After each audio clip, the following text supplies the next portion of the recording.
نحمدہ ونصلی علی رسولہ الکریم اما بعد۔ پارہ نمبر 16 سورہ طٰہٰ آیت نمبر 99۔ اعوذ باللہ من الشیطان الرجیم بسم اللہ الرحمن الرحیم۔ كذلك نقص عليك من أنباء ما قد سبق وقد آتيناك من لدنا ذكرا من أعرض عنه فإنه يحمل يوم القيامة وزرا خالدين فيه وساء لهم يوم القيامة حملا۔ صدق اللہ العظیم۔ گزشتہ اسباق میں حضرت موسیٰ علیہ السلام کا واقعہ بڑی تفصیل کے ساتھ ذکر ہو چکا۔ اس سے پہلے اس سورہ مبارکہ میں مختلف واقعات ذکر کیے جا چکے۔ اللہ تعالیٰ اس سورہ مبارکہ کے واقعات اور اس سے علاوہ جو بھی واقعات حالات انبیاء علیہ السلام کے قرآن پاک میں ذکر کیے گئے ان کی طرف اشارہ فرماتے ہوئے نبی پاک صلی اللہ علیہ وسلم سے گفتگو فرما رہے ہیں۔ کذالک ایسے ہی نقص ہم سناتے ہیں علیک آپ کو من انباء وہ احوال وہ حالات وہ خبریں ما قد سبق جو گزر چکے، وہ حالات جو گزر چکے، وہ واقعات جو گزر چکے، وہ خبریں جو گزر چکے، وہ ہم ایسے ہی آپ کو سناتے ہیں، آپ کو بیان کرتے ہیں۔ نبی پاک صلی اللہ علیہ وسلم کی نبوت کے یہ سب دلائل ہیں۔ آپ صلی اللہ علیہ وسلم مکہ مکرمہ شہر میں پیدا ہوئے۔ آپ کی زبان عربی ہے اور آپ سے پہلے سینکڑوں سال پرانے واقعات، ہزاروں سال پرانے واقعات جو کہ اللہ تعالیٰ آپ کو بتا رہے ہیں اور آپ اللہ سے سن کر اپنی امت کو بیان کر رہے ہیں، یہ آپ صلی اللہ علیہ وسلم کی نبوت کے تمام دلائل ہیں۔ وقد آتیناک اور تحقیق ہم نے عطا کیا تجھے، من لدنا اپنے پاس سے، ذکراً ایک نصیحت کی کتاب، ایک پڑھنے والی کتاب۔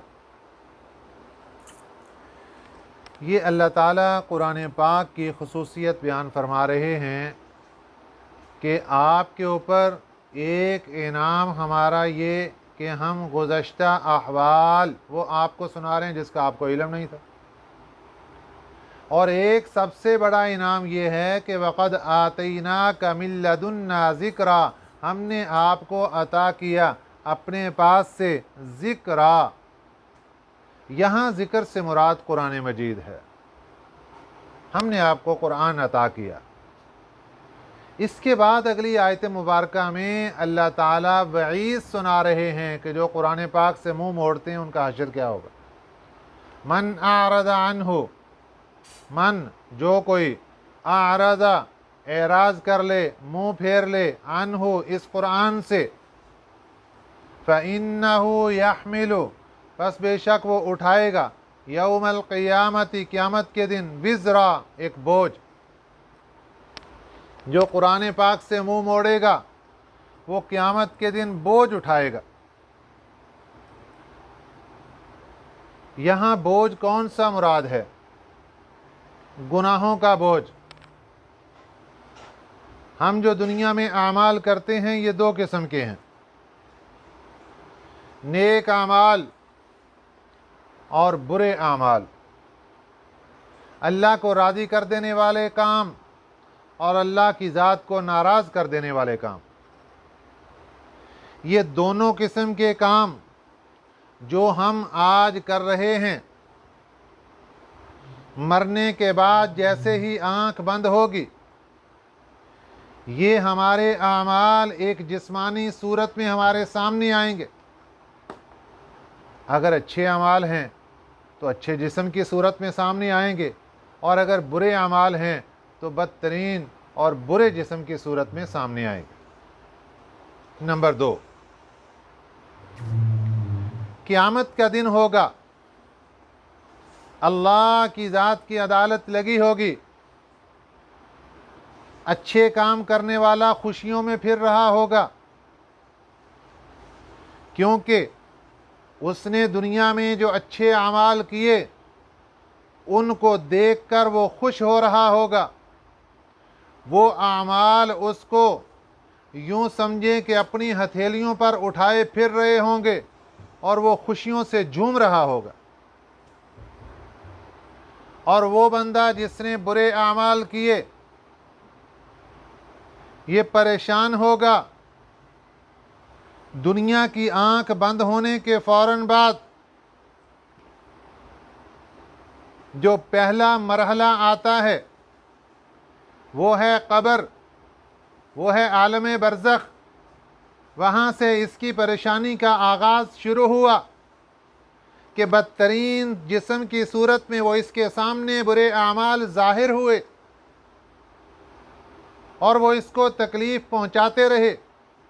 کوئی سانپ کی صورت میں آ گیا، کوئی بچھو کی صورت میں آ گیا، کوئی خطرناک درندے کی صورت میں آ گیا، وہ اس کو نقصان پہنچاتے رہے اور بتاتے رہے ہم تیرا وہ مال ہیں، ہم تیرے اعمال ہیں۔ اور قیامت کے دن جب میرے اللہ کی عدالت لگی ہوگی تو وہی برے اعمال انسان کے اوپر سوار ہوں گے، اس کے کندھوں پر سوار ہوں گے، اس کے لیے بوجھ بن جائیں گے۔ اگر کسی بندے نے آج دنیا میں کسی کا مال غصب کیا، یہ قیامت کے دن اس کو اپنے کندھے پر اٹھائے گا۔ سیدنا آدم علیہ السلام سے لے کر قیامت تک آنے والا آخری انسان سب کے سب اس کو دیکھ رہے ہوں گے اور یہ سب کے سامنے ذلیل ہو رہا ہوگا۔ اگر کسی نے کسی کی بھینس چوری کی ہے، کوئی جانور چوری کیا ہے، یہ اس بھینس کو، اس بیل کو، اس گائے کو، اس بکری کو، کوئی بھی جانور ہو، اس کو اپنے کندھے پر اٹھائے ہوئے میدان محشر میں حاضر ہوگا۔ اگر ایک بالشت زمین کسی کی غصب کر لی، دھوکے سے فراڈ کر کے، غلط نشان لگوا کر، انگوٹھے لگوا کر، کسی سے دھوکہ دہی سے زمین چھین لی، بہنوں کا حق چھینا، بھائیوں کا حق چھینا، کسی کی چھینی ہوئی زمین، یہ کل قیامت کے دن جب اللہ کی عدالت میں آئے گا، وہ جو ایک بالش زمین چھینی ہوگی، 7 زمینیں میرے اللہ نے تہ بتہ بچھا رکھی ہیں۔ اس زمین کا ٹکڑا جو اس نے پہلی والی زمین سے چھینا ہے، اس کو یوں 7 زمین تک گہرائی کے اندر زمین سے ایک ٹکیا کی صورت میں نکالا جائے گا اور وہ ہار بنا کر اس کے گلے کے اندر پہنا دیا جائے گا اور ساری دنیا کے سامنے کھڑا کر کے بتایا جائے گا یہ ہے زمین کا ڈاکہ ڈالنے والا، یہ ہے زمین کے غصب کرنے والا غاصب، یہ ہے زمین کے اوپر ڈاکہ ڈالنے والا ڈاکو، یہ ہے لٹیرا، یہ عام لٹیرا نہیں، یہ گھر کے اوپر ڈاکہ ڈالنے والا، یہ اپنے خونی رشتے کے اوپر ڈاکہ ڈالنے والا، یہ بہنوں کا حق چھیننے والا، یہ بھائیوں کا حق چھیننے والا۔ کہاں جائیں گے یہ مزے جو آج دنیا کے اڑا لیے؟ وہاں پتہ چلے گا۔ 1 روپیہ بھی کسی کا چھینا، اپنے کندھے پہ اٹھا کے اس بوجھ کو اٹھائے گا۔ بوجھ اٹھانے کا جو وزن اور اس کی ذلت وہ علیحدہ، پھر ساری دنیا کے سامنے ذلت اور رسوائی وہ علیحدہ۔ یہ کس لیے کہ دنیا میں کسی کا مال کیوں چھینا؟ یہ صرف ایک جز ہے گناہ کا، یہ اپنے کندھے پہ اٹھائے ہوگا، یہ بوجھ اٹھائے ہوگا۔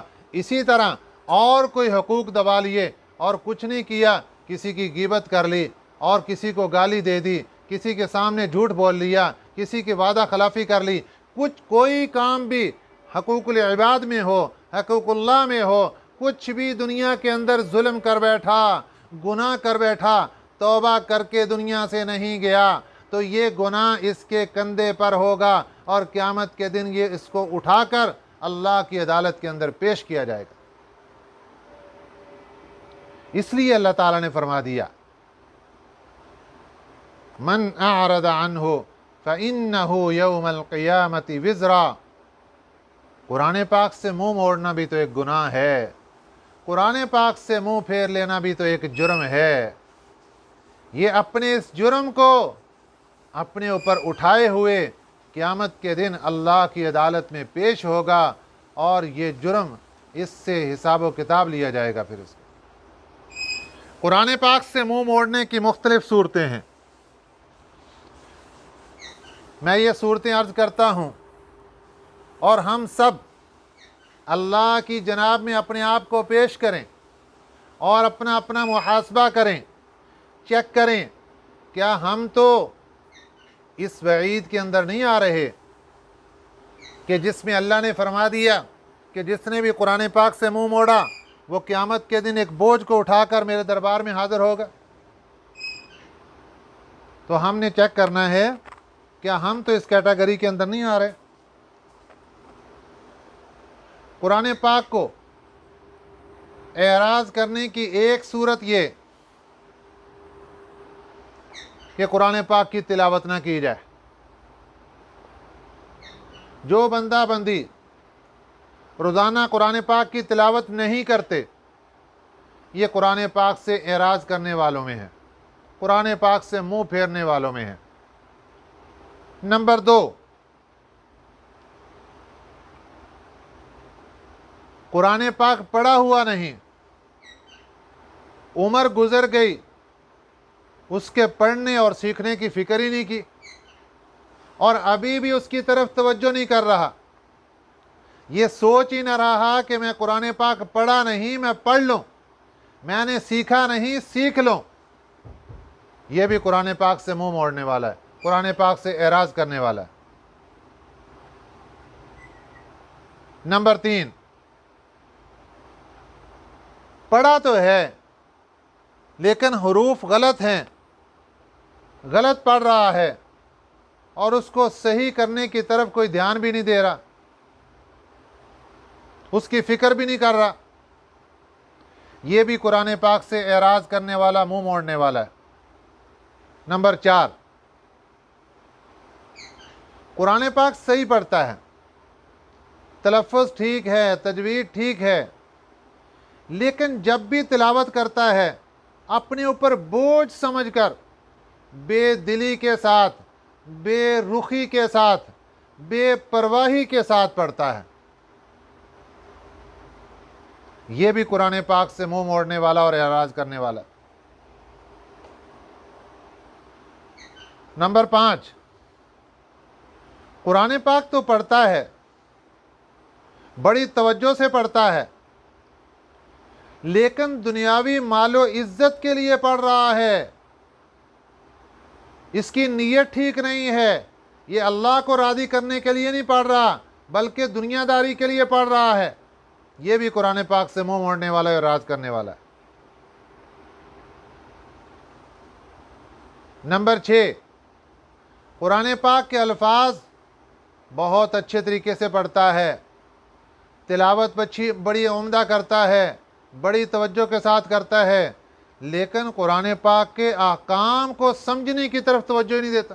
قرآن کہتا کیا ہے بس الفاظ ہی پڑھی جاتا روزانہ، قرآن کہتا کیا ہے یہ سیکھتا ہی نہیں، تو یہ بندہ بھی قرآن پاک سے اعراض کرنے والا ہے۔ نمبر 7، قرآن پاک پڑھتا بھی صحیح ہے، قرآن پاک سیکھتا بھی ہے، احکام بھی سیکھتا ہے روزانہ، لیکن اس پر عمل ہی نہیں کرتا، قرآن پاک پر عمل ہی نہیں کرتا، اس میں کوتاہی کر رہا ہے، تو یہ بندی بھی قرآن پاک سے اعراض کرنے والوں میں داخل ہے۔ یہ مختلف صورتیں ہیں۔